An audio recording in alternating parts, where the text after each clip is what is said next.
Welcome to Sumbits, where we decode the PowerSchool development experience. Sumbits is brought to you by MBA. Let's start the show. All right, welcome back everyone to another episode of Sumbits. We're trying real hard to keep on that one a month. I know the last one came out a little bit later, but we're trying our best over here. As always, joined by Ryan and Eric and our very special guest today, Stacy Royster. Stacy comes to us from Alabama. If anybody's been to a PSUG Edge conference, maybe you've seen her up on stage.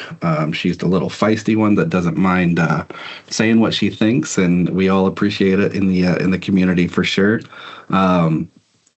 Stacy, honestly, I've known you for a couple years now. It's been a pleasure knowing you and getting to know you. I really love your PowerSchool story. So if you wouldn't mind, kind of start off with kind of how you got into PowerSchool and where you're at now. Again, in your fancy big girl office over there. I know it. I come to the Capitol and, sit in the big girl office over in state government. The state of Alabama back in 2018 had to go out to RFP because the student information system, we had been statewide on a previous vendor for years. 20 years into this, so being statewide is not something new to us. But they went out to RFP, and of course, when it came down to who all bid on the RFP, it was the two big guns, and it ended up getting awarded to PowerSchool. And so the state looked to some of the districts who I would say were very diligent in their data reporting at the state level, who kind of knew the business rules, to come and meet the PowerSchool people and start doing business process reviews and letting them know how we did things out in the districts, because they were trying to fit the program to 150 plus districts with a little bit of state control on top of it, because we are a local control state. So we have to have something that can be, customized. And that's one of the reasons everybody wanted PowerSchool, is because of the customizations that, if it didn't have something that a district needed, they could make it happen alongside all of the state stuff. And one of the reasons we all love it, right? Yes. That's the one thing, if anybody said it would go away, like the little feisty in me would come out. So we have to keep that in mind. Those customizations, they are great when used sensibly and responsibly. That's what we always say. That's the hard part of my job there. But yeah, this all happened. And what was crazy about it is all happened like in 2019. All this started, ramping up with the pilots and them asking, let's start doing some of the testing. And of course, we know what happened in the world in 2019. COVID happened and it kind of shut everything down at the state. We were actually supposed to go live on PowerSchool in August of 2020, and we had to delay that a year because of everything. Everything had to shift to virtual. You were at a district at this point? I was at a district. I was a tech director of a district at that point, and I was one of the pilots. There were 6 of us. There's kind of a funny story there, too, because originally there was only going to be 5 pilots, and when I asked, who the pilot districts were going to be, I was not one of them, and I looked at them. I'm like, I'm going to be at these BPRs, but not this. Nope. So next thing you know, there were 6, because Loudmouth is going to get up there and make sure that, I'm talking on behalf of all my friends. So Stacy wants to be in the room where it happens. Yes, I want to know who's making the decision, why they made the decision, what the decision is, and make sure that it's going to fit everything that we actually need. Because sometimes people in positions up top don't always remember what it's like to be down there in the district and the feet on the ground. And so, one of my mantras when I got pulled up to the State Department is, remember, I'm still a district person. I'm still going to keep that mindset of a district, and I'm going to make sure we do.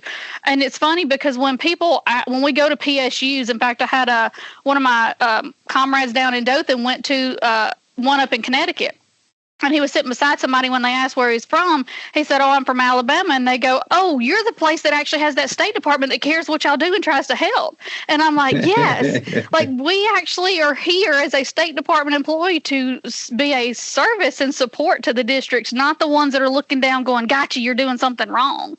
Yeah. We try to use the technology to do everything for them. And so, as a pilot, we went through this, and I was still at the district. And everybody's seen what IPT training is. It's a week of feeding somebody by the fire hose of trying to figure out everything this program does in a week. And you can't do that. It takes 3 years to learn this program. A week is unheard of. I don't know about y'all, but I'm 20 years in, and there's still things that I learn. Yeah. Every day, the undocumented rules. Right. That's our running joke. I appreciate and respect your attitude towards not forgetting what it is to be the district person so much. I totally understand that. Absolutely. Yeah, we are definitely on click rates. How many, clicks does it take to do something? And I've put out RFPs that says it has to be done in less than 3 clicks on some things because, make it happen. It can do it. Let's not That put is 15 true. walls in front of it. we have to keep that in mind with customizations too. So, during this whole pilot thing, while I was at the district, we were all going through implementation. And when you're doing implementation, they give you this long checklist of, hey, today we need you to all go in and set up your final grade reporting terms, right? And so they send this task off to the districts, and then you're supposed to come back for another meeting. Well, half the people there didn't know what that meant. Okay, that's fine. I need to set it up, but what's the impact of it in the district? So One day, as I'm sitting in my office as a little tech director here in Opelika, Alabama, somebody calls from our, we have a statewide organization, ALET, which are all the tech directors, data managers in all the districts that, have conferences and so forth. And they're like, Stacy, we're having trouble. We don't understand this, and you seem to understand this. Can you help your friends out throughout the state? So I'm like, sure. So back in December of 2020, when things kind of got rolling again with it, I started standing up weekly webinars as a tech director for all the districts across the state. So as PowerSchool would give the districts a direction of, hey, here's how you need to set things up, I then followed it with a webinar explaining to them, if you press this button, here's what this means. Yes, give them the whys, because that's never given in implementation. That's one thing I have told PowerSchool. You've got to have that kind of explanation, because a lot of times the people implementing this program are tech and don't have an education background. You can't set up a graduation plan if you don't know what it requires to be a graduate, right? Like our friend Eric here. So you have to have that translator there. I actually have a T-shirt that says I've never worked in a school district. I'm going to call her out again. I actually got a thank you from Rami Bacchus recently for calling her out in the last podcast we did. Well, I'm going to call her out again. She gave me a T-shirt because a billion times during every conference I say, I've never worked in a school district. That's why I lean on my friends like Sean and Ryan, be like, all right, this seems like a good idea, but is it practical? That's it. Love it. The collaboration has to be there. So now you're doing these webinars for everybody. How long until the state was like, hey, how about you just come work for us?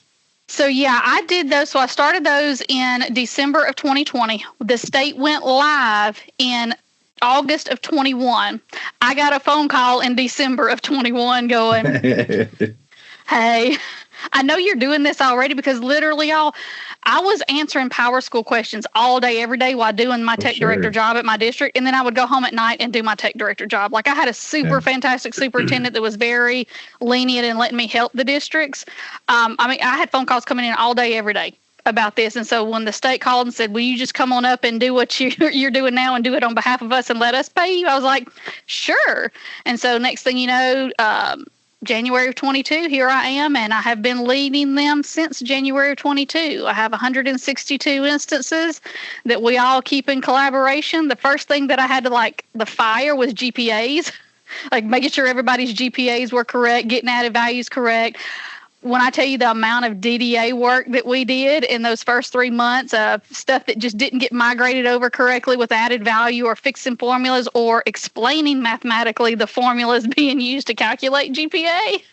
Luckily, my life before tech director was a high school mathematics teacher, specifying in statistics. So that came in handy. That tracks.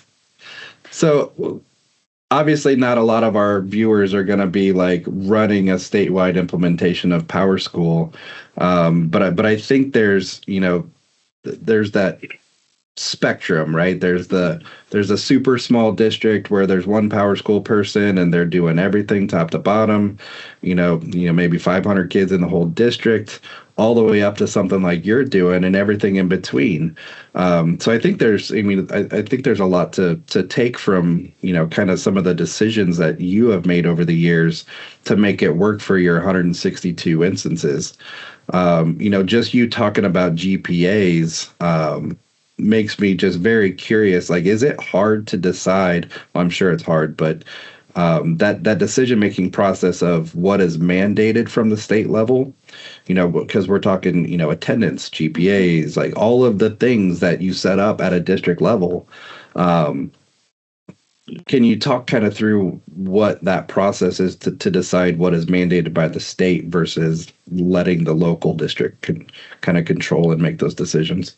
Yeah, and I'll tell you, very little is actually mandated by the state. We are a local control state, which means the districts have to have the authority to put their own policies and practices in use.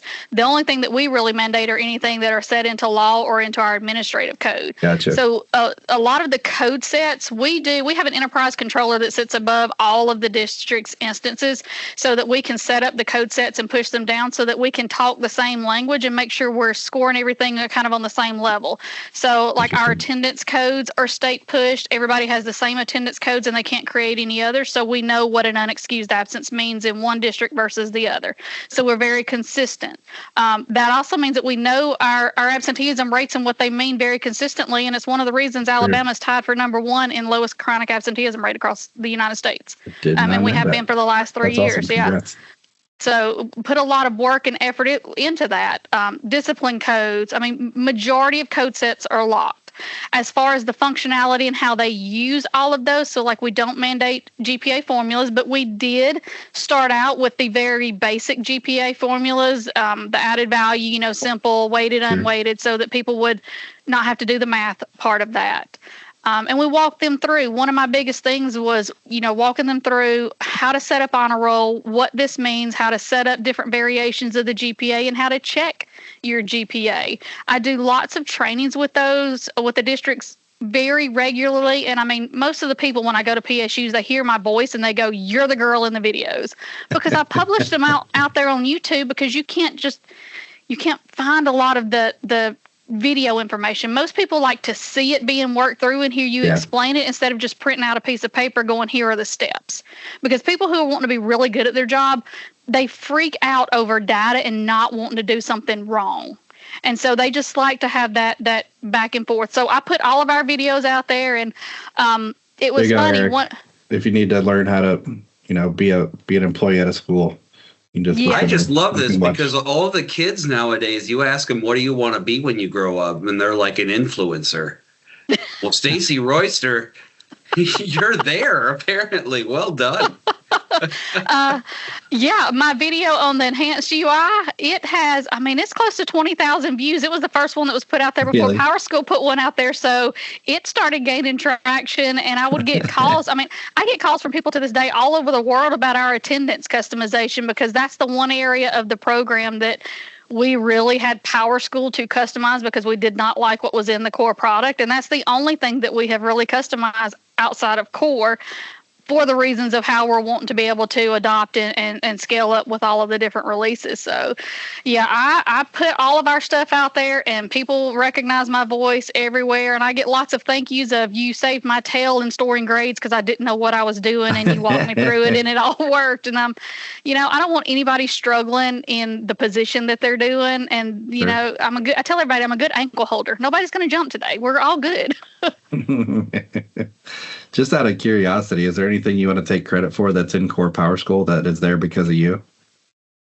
Oh gosh, I don't know. There's been a few things, because if it's pat yourself on the back a little. Yeah, I'm trying to think there's some things in the health that I've had them do. Some of the additional monitorings were directly from us. The whole health module itself is because of Alabama and our contract on it. And really? I do those things. Yeah. It was part of our core contract, and it was not part of it. So they had to scope that in there, and it came out right as our contract did. So there's a few things, little hidden things here and there, and there's more to come, because I'm a believer if it's something that really is going to benefit all customers. And a lot of people, they know I've got a big contract with PowerSchool, being a statewide instance. If I'm going to request something, it's going to be the good of all users out there, not just for Alabama. Like I keep telling them, this attendance stuff really needs to be out there for everyone, and I'm going to keep pushing until it eventually gets there. I'm that squeaky wheel that just keeps going. But if it's good, and it's good for kids, and it helps us to make better decisions and actually understand the data better or see it more accurately, then why not? And so I push for core to be updated through enhancements rather than having to do some type of customization to make it do it ourselves. Gotcha. We do have a few customizations that we've made on just complete missing functionality and make it easier. We did some customizations on the academic and career plans because we're very heavy in the career tech reporting in here. Just some to make it do it in mass and to automate it before, what was it, last year in Springville's Insider Video when they let the import file be loaded for the academic and career plan program declarations. Well, when you have 740,000 kids that you've got to declare programs for our federal reporting, we can't do one at a time, and this was before import. So we created a customization that would allow teachers and districts to go ahead and do that in mass to a student roster or a student selection if needed. So Russ is my right hand. Russ Cummings is my developer here at the state. You know, one of the things, this was interesting as a state level, and you don't see it in a lot of states that are even PowerSchool right now. One of my stipulations in taking this job was that I had to have a team. I had to have a team that would be able to do the tech work that I couldn't necessarily know if the districts could do or not. So I have got a report writer and I have a customization person because I'm not going to sit there and let my districts get frustrated because they don't have a report that they need to run in here, because what comes out of PowerSchool automatically is very like that much. Right. You know, so we have pumped out, oh my gosh, 150, almost 200 enterprise reports. I know a lot of people don't use those, but we use them heavily. And we have them out there on a public space that anybody can download. And there are lots of hits to that each time. I'm sure. And I'm guessing out of that number, not all of them are just Alabama State reporting either. Not even close. I've got a Google site running with analytics that puts all of our tutorials in kind of our house for everything, and it gets national and international hits on a daily basis. It's quite interesting to look at the analytics on it. So it makes me feel good to know that not only can I help my friends here in Alabama, but I can help anybody who needs a question answered as far as PowerSchool is. Sure. I'm sure your inbox and your voicemail is pretty consistently full. It's interesting. Yes, I even got a random call one time from a counselor in Tennessee, and I'm going, how did you get my number? And it was right after the new UI, and she was asking about this. I can't email parents anymore. I used to have this place I could go, and I knew exactly what it was. It was that plug-in on support that Steve Dybert has out there, and so I just happened to go, well, it's because you went to this. They need to update this. And so I said, go tell your district PowerSchool person to do this, and it'll take care of it for you. So, you know, I'll take the random phone call if I need to. Hey, as long as everybody ends up winning, right? That's so we'll right. be posting Stacy's cell number Yeah. with this episode. In the description down below. Just check below. I'm curious, Stacy, you mentioned that you have folks working for you at the state level writing customizations. Is that correct? Yes, that is correct. So is that something that you push out to all of your districts at the state, or do they do one-off customizations if a particular district says we have this need? Or do they only focus on something that can be distributed statewide? No, we do both. So we have some that we have created for everybody in the state, and we actually have part of our contract with PowerSchool where they can push out plugins on our behalf to all the districts using our Pluginator tool that they have. Yeah, it's really cool. Yeah, Why so didn't literally we come up with a cool name like that? Look, I know. My developer friends at PowerSchool, they come up with some, you know, very, very interesting names of things. But yeah, they can load them there for us and distribute it to all the districts and go ahead and auto-enable it and script it so that it always stays enabled when it checks for it to be installed each night. But then we have some that we put out there because if any district requests anything, we create it, put it out there for everybody to look at, and if they want to install it, then they can. It's like we don't force them to install all the enterprise reports, but if it's a report that you think would benefit your district, it is there for you to install. So, in fact, today, one of the things that I actually still do from my tech director days is I still host office hours every Tuesday and Thursday from 11 to 12 with the districts. They all get on, ask any questions. We just talk about any changes, and they'll throw out ideas of what they want. And today somebody said, hey, when you're on the contact management page, you know that little contact ID that's at the bottom of the page? We have to use that for something. It'd be really neat if it was at the top of the page. Is there a way for us to do that? And I was like, well, with the customization. And the next thing I know, Russ is in chat going, hey, if you'll just send me an email, we can knock that out in like 5 minutes on a Zoom. So that's what we do, is just anything that they need, as long as it's not something that's going to hurt themselves, you know, because we know what they don't need to be doing in there. We go have that conversation and we help them out. So sorry, it's 162 schools or 162 districts? Districts. So, okay. Well, so over 2,000 schools, yeah. Okay, so with 162 districts, I mean, it's great that you have a team, but it's also now I'm thinking it's like that's one person doing reports, one person doing customizations. How do you triage individual? Like, I mean, do you ever get to a point where everyone's beating down the door wanting their own thing? That's got to be a challenge. And you would think that that's the way it would be, but it's actually not. Because we are such family here in Alabama. Like when I tell you it's a very different place to be, we all talk together and we come up with these ideas together. So it's not 160 individual people beating down the door for something. It's a lot of collective conversation in these office hours that we just throw out ideas or, is there an easier way to do this? Or could we do this? Or we look at what laws, because we're in the legislative season now, what laws are coming in, and I'll go, okay, guys, based on this law, we know we're going to need to do something. Give me your thoughts. What do you think would be easier if we did this? If we did this, do we need to do a table, a one-to-many? How easy is the end user? Who is the end user going to be inputting this data? What kind of rights are they going to have? And we take all that in and put it out. Now, we do have things in queues. I've got a spreadsheet of reports that I can see what they're working on and where they are in queue. Russ has his list of customizations, and the districts will ask, hey, where's this one? Where's that one? And we just kind of communicate that way. But it's so far, knock on wood, has not been anything overwhelming. It's been a pretty smooth cadence these last 2 years. I think that says a lot about, obviously, how you're doing it is working, because you obviously have the buy-in from your districts.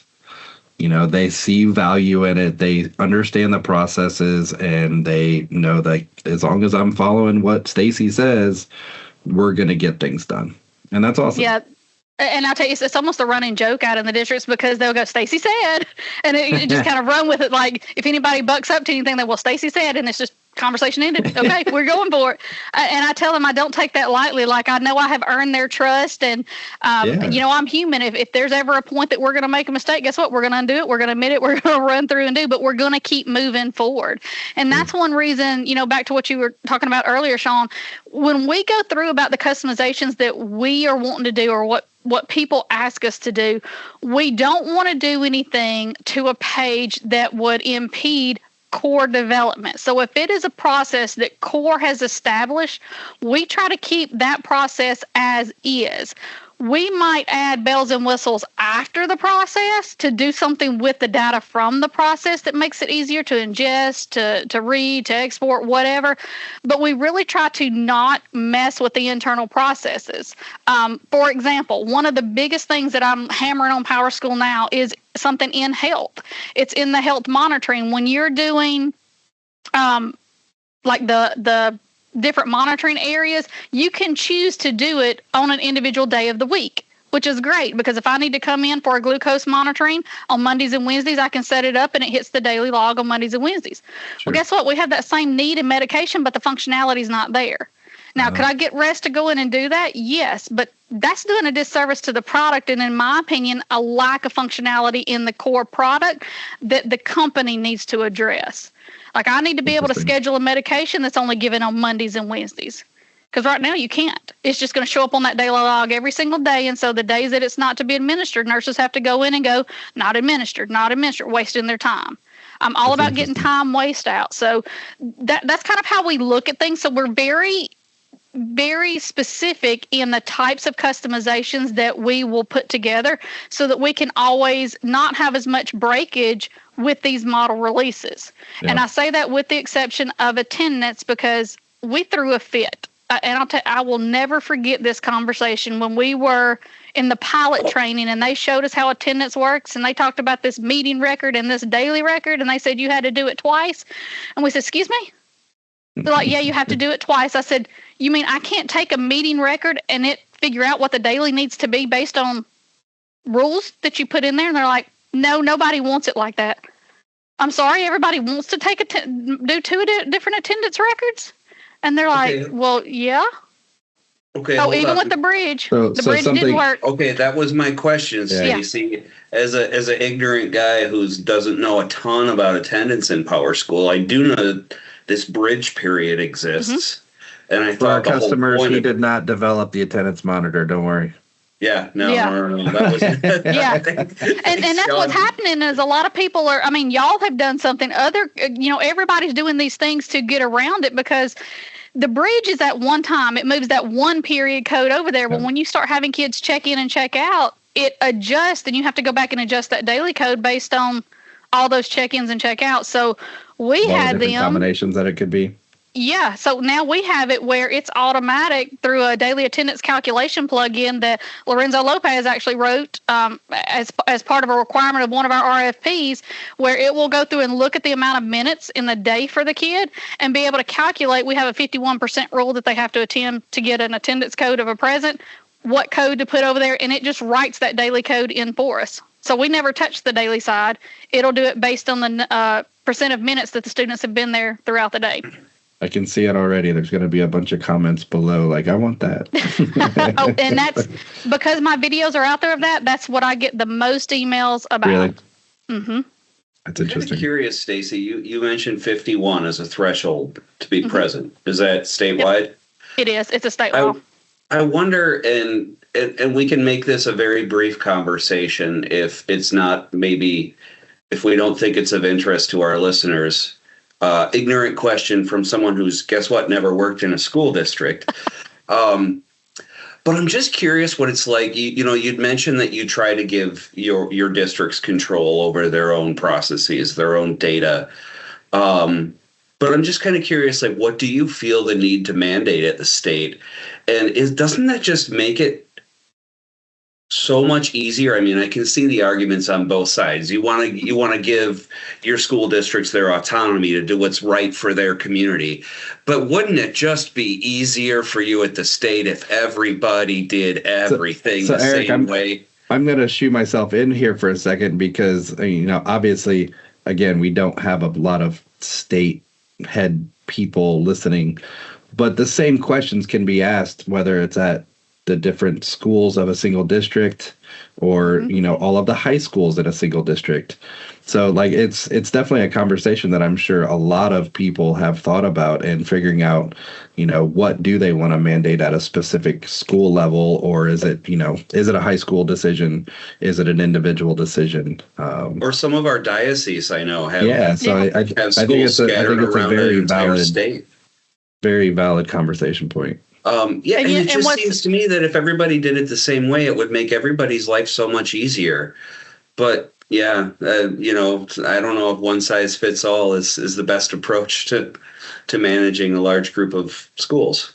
Well, and what's funny is in our state, a lot of the districts will go, can't y'all just push that out there for, like, just make us a transcript, just make everybody a transcript. And well, we could, but you all have district board policies that dictate what exactly it has to be. So a lot of times we'll put out a base template for it and then allow them to adjust off of it. And it's funny, when I talk to people in other states, when I talk to other state leads, they're like, no, we could never do a statewide SIS because everybody would be wanting something different. But when you talk to the people in the districts at the state, they're like, no, we just wish they would tell us what to do and just, be done with it, kind of thing. But everybody has to, succumb to that local control part of it. So you get kind of both sides of it depending on which way you talk. And what we try to do is just meet it in the middle. So I'll provide them a base and then let them build, or let them just stay status quo with the base, as long as that base will do all state reporting for us. And that's the other unique thing about us. There's technically not state reporting in PowerSchool for us. None. Because when we say we try to take all of the work off of the LEAs, we do. So we have every night a replication process from all of our districts into an ODS that we at the state level extract the deltas off of. And we have a different portal that they can go view what we call our state and federal data tiles, so they can see what we're going to be snapshotting as their state data collection and what we're going to be sending to the feds without them doing anything. So we just pull their raw data, and as long as they're doing their job and inputting the data, that's all they have to do for state reporting. There are so many users in various states and provinces right now jealous of everything you just said, because they don't, the idea of not stressing out and staying up all night and staying late during state reporting time. I was going to say, how many people are Googling job openings in real estate right now? I tell you, come join the family, so Stacey, I'm going to be devil's advocate here. And go for it. Like, I know in other states that, use like EdFi and, with their data being in their own PowerSchool, it allows that data validation to be, at their fingertips. What does that data validation look like from a district level in a world where you're just pulling it from a separate system? So we have two sets of checks and balances in validation. So we actually partnered with PowerSchool and Level Data to do data validation suites. I don't know if you've heard about their data validation suite, but we have it installed in all of our servers across. So for all of our business rules that we have in place, we've got validations out there. Hey, this student is missing the district of residency field, and we use that in state collections. They're missing county because we use that in tax revenue. It's missing this, or it's, hey, you've got a kid who is a grade -2, but you've got him as a first class. Well, that's a 4-year-old and a 2-year-old, and a 2-year-old can't be first class. Only 4-year-olds can. So we put those warnings and errors listed for them that they can check instantly. We have that both in PowerSchool, but then we have another set of validations that kind of mirror those over in that statewide application where the actual snapshot is shown to be taken from, so that they can have their checks and balances in multiple ways, because we want to show the progression of the data as it replicates, because it could be the data is correct in PowerSchool, that something happened in replication and it's wrong at the state. So we put multiple layers of our data movement.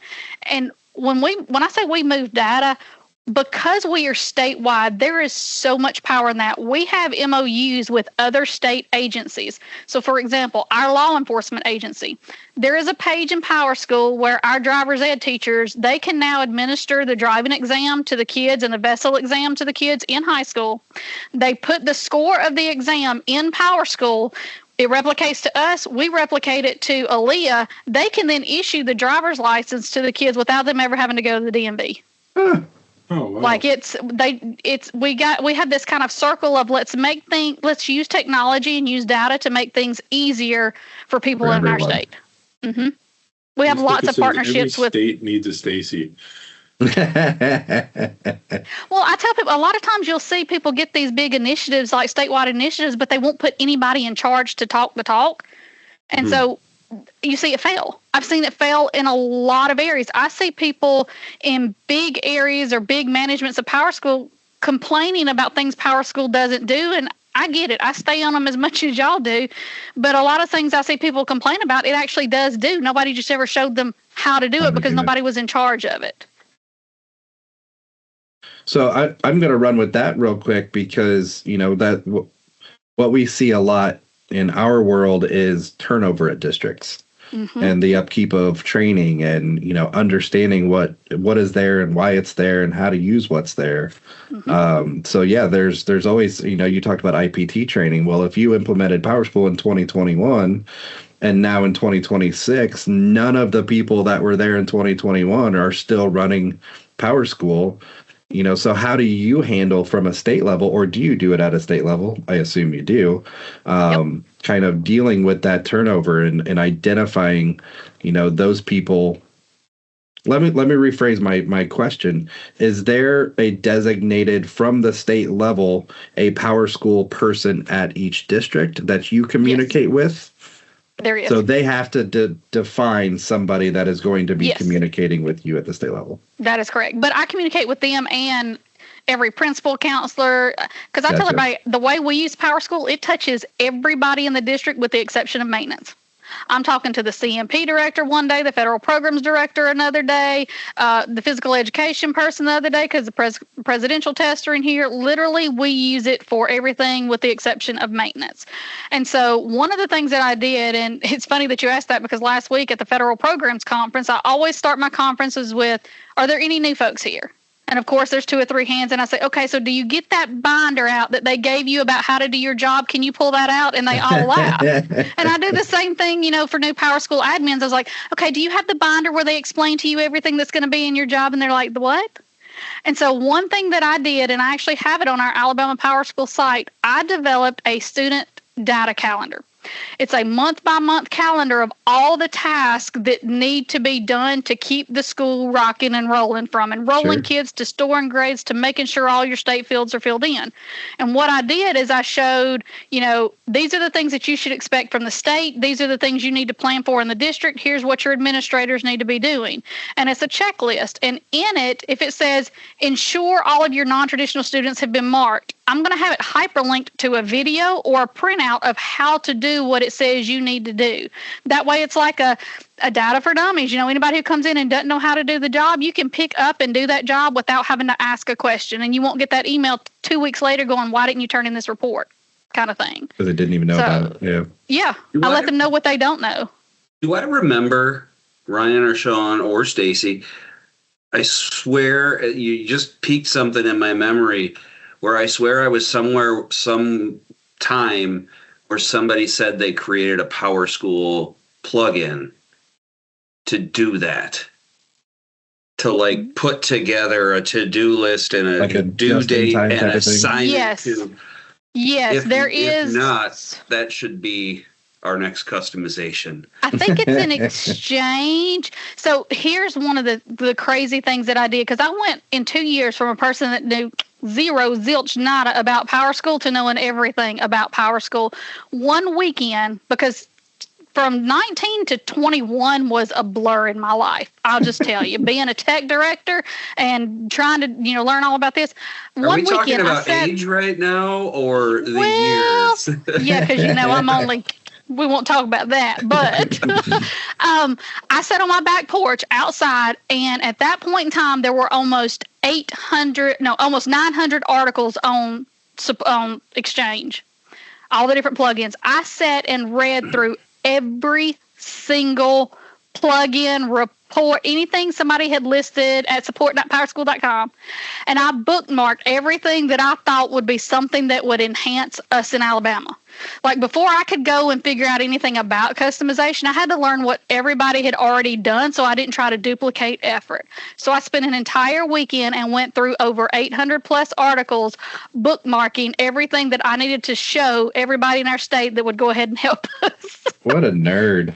That is so awesome, though, Stacy, because when I teach at PowerSchool conferences and I teach customization, I always tell people the number one rule of customization is don't build it if you can steal it. Exactly. And by steal it, I mean air quotes. There are great people out there in the world that just want to share their work to help make other people's lives easier. Steve Dybert always said, it's not stealing, it's collaborating. That's right. That's right. That's right. I even did this little a presentation one time, and it was like, these are the people you can trust out in PowerSource, and it had the names. Eric, you will know you made the who makes the list and these kind of things. Who are people that you can listen to before I even knew you? Yes, and I actually found, I can't even remember how I found out about MBA, but I believe I was MBA's first customer in Alabama as a pilot, because I remember when I called the sales rep, I was like, hey, I need to do a crazy thing. I need to buy the subscription, but we're not live yet. I need to put it on a pilot server in this. Will you let me do it so I can figure out how to use this and show everybody in the state? And so Report Creator was the first thing that I purchased, that and Alert Creator, to figure out and show districts, because at that point in time, I had very few object reports that I had created, because I was trying to create everything for everybody to get the whole state. This was, again, while I was tech director. I was trying to do it all just to help people. And it's like, if I can go ahead and put these directions and put these reports out there, and then it just snowballed from there. So when you have taken the step of purchasing a plugin, whether it be from MBA or AET or any other vendor, is that something that you always purchase statewide? Well, now those are not statewide. That was back at an individual district. So when it comes to the plugins, we typically can't do them statewide unless they're part of the overall RFP process. So the level data is built into the RFP. But districts, word of mouth spreads quickly here. And if it's something that's good and feasible functionality, cost-wise, it will spread like wildfire, because I think y'all are in probably 80% of the districts in the state, hands down. The good thing about us being statewide with SIS is that we at the state, we pick up the tab for the cost of the SIS, and we don't just use SIS. We have 5 PowerSchool products that we pay for that we keep integrated in there. So the districts don't have to spend that money on that. They can spend the money on any extras that they want to put on top of it for it. And a lot of times they'll call and they'll go, hey, have you heard of this company XYZ and what they say they can do with PowerSchool and what they say they can't? And, I help them go down the road of, well, let's see if they can prove in the pudding, because a lot of people say they can do stuff and then, oh, yeah, they really can't. So, yeah. No, that would No, I would never see that. But yeah, I remember sharing out all of your free plugins. I mean, your audits that you have out there. Like, kudos to y'all for putting stuff out there for people just to help them validate their data and look at their data. Yeah. It's so easy to have just one little misconfig that messes everything up. I mean, I will kind of speak for MBA on that note, is because like well over 90, probably 97% of the employees that work for MBA all came from districts. So I know it's kind of cliche to say, but we have been in your seat. There's a reason that, you know, we have a pretty good idea of what we're doing, is because we have been there. And that makes a huge world of difference. And you can tell it just in conversations, in the way that y'all train. It makes a hands down difference. Yeah, and when we hire someone who hasn't been in a district, we make sure that they're a certifiable genius. Yeah, so it all works out in the end. That's only about 40% of our staff that are non-power school district people. Yes, I love it because actually one of my best friends that was one of the pilots with me is now an MBA employee and absolutely loves it up there. So kudos to you for what you do for your folks. Yes, she is great. Yeah, and she's pretty good friends with you, isn't she? Who's that? She is. Christy Greason. Okay. Mm-hmm. In fact, she called me the other day. She had working on Alert Creator with somebody, and at the end of the implementation or whatever, they were just chit-chatting, and the person asked where she was from because her accent is like mine. You can tell it's Southern. They sound like. Yep. And she said, well, I'm down here in Alabama. And the person goes, I listen to those videos from that girl at the state in Alabama. And he said, we sit back and chuckle because we were watching her stored grades webinar, and every time she says we're fixing to do something, we just all die laughing. And I'm like, what you see is what you get. Just out of curiosity, all of those videos, are the videos from when you were at the district, or are you still putting those out? Oh, I still put those out. All that's on YouTube right now are the ones from the state. I've kind of refilmed every one of them. And the enhanced UI, I had to refilm all of them on top of that to re-show everything with the new pages. And so, yeah, this summer I'll be redoing Discipline. For anybody that doesn't know, Stacy, that's curious about what you're talking about, what do they look for on YouTube if they want to find you? Oh, just search Alabama Power School and you're going to see the hit immediately. Okay. Yeah, if you Google Stacy Alabama, Royster. Well, yeah. We're going to make you a household name, Stacy. You're going to see a lot from me, a lot from my tech director days. I'm very big in social media. So when I was a tech director, I very much promoted our district and all the good that I did in technology with our district. So, nice. Yeah, you'll see a little bit of backstory on there. Been doing this hot and heavy since 2000, so 26 years in education. And I love every minute of it. And not anytime soon, right? Nope. Still having fun. As long as I'm having fun and I've got good people around that I can, talk to like y'all, hey, life is good. It is funny that one of the things that I enjoy, because sometimes it can be a stressful job. We all know that. Sure. Data talks about money. I mean, everything depends on data being right. So my husband and I ride motorcycles. So every year, the first week of May, there is a motorcycle rally down in Florida that my husband and I go to, and the whole state does a collective gasp. Is she okay? Please be careful. It's hilarious watching them. You got to let everybody know when you make it safe. That's it. Was that the start of the, because you have another social media account that kind of tracks your riding on the back of a motorcycle, right? Yes, we have a 360 camera that we ride with a bike and film videos and put them out there, and we have a good time. Like, I love technology. Absolutely. That's awesome. It's fun times. Are you going to get an autonomous motorcycle so that you can just lay back and read a book, go to Florida? I don't think so. I'm a little bit of a control freak. What do you mean read a book? She's going to read the data dictionary. Which one? The rate 4 one or the state compliance one? Right. Yeah, really. Oh, it's great. So we're kind of nearing the end of the school year. Any big projects or changes that you're looking forward to this summer, or going to be putting out for Alabama next year? Yeah, well, I tell you, I'm real excited about PowerSchool's update to Discipline. and everything that they're doing with that. I've seen previews of it, and it's going to work much better than it has in the past. No more of this drag and drop mess. So our biggest thing that we have going on this summer is we're going to have to retrain everybody across the state on how to interdiscipline. So we've got a plan for that. Each summer we hold a really big conference. It's our Alabama Educational Technology Conference that has the PowerSchool user group sessions. So we have right around 70 PowerSchool sessions that we're going to be facilitating. Nice.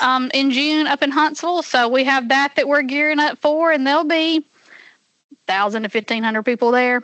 I mean, we get the whole state up there, and we talk PowerSchool. We go have some dinner. We might go have a drink, and we have a good time to celebrate the wins. And it also happens to be the same week of our state collection. So everybody just makes sure errors are cleaned up, and we go and breathe. And then me and my whole team will be at PSU this summer to see if there's any other changes that we need to take note of. But hoping it's going to be kind of a calm one. Well, knock on wood. Let's hope that's true, right? And that's it. All right, guys. Did you have anything else you wanted to kind of mention or talk about? Eric, Ryan, any questions? I just think we need to find more Southerners with this much spunk and pep to join us in the future. She's the only one. Stacy, you are just a delight. I just want to say thank you for joining us. You're a lot of fun. Thank you. I hope you come back to Wisconsin this fall for our conference again. I want to get back up there so bad. So I can't remember. I was going to come last year, and then something happened. I don't remember what, and we had to end up pivoting. But I want to get back up there to see how y'all's trainings are structured and how they look, and get Russ up there for some of the customizations that y'all do in the academy. Stuff. So, yeah.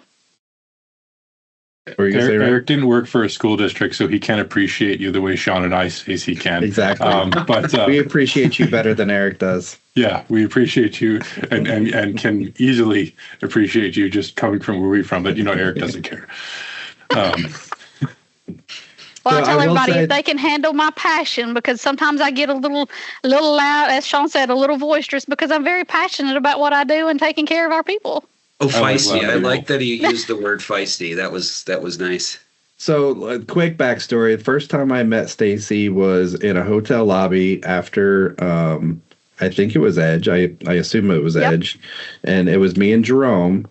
And I think you and Jerome. Jerome O'Neill. Yeah, ended up sitting in the lobby and talked for probably 2 hours, just standing there like we were just going to pass each other and say hi. And we ended up just sitting there.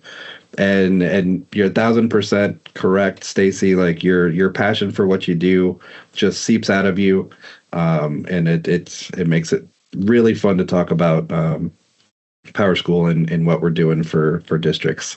Makes it a lot of fun. So I did want to say it was a nice segue to our conference. I did find out last week that by the time this episode is released, the registration should be open.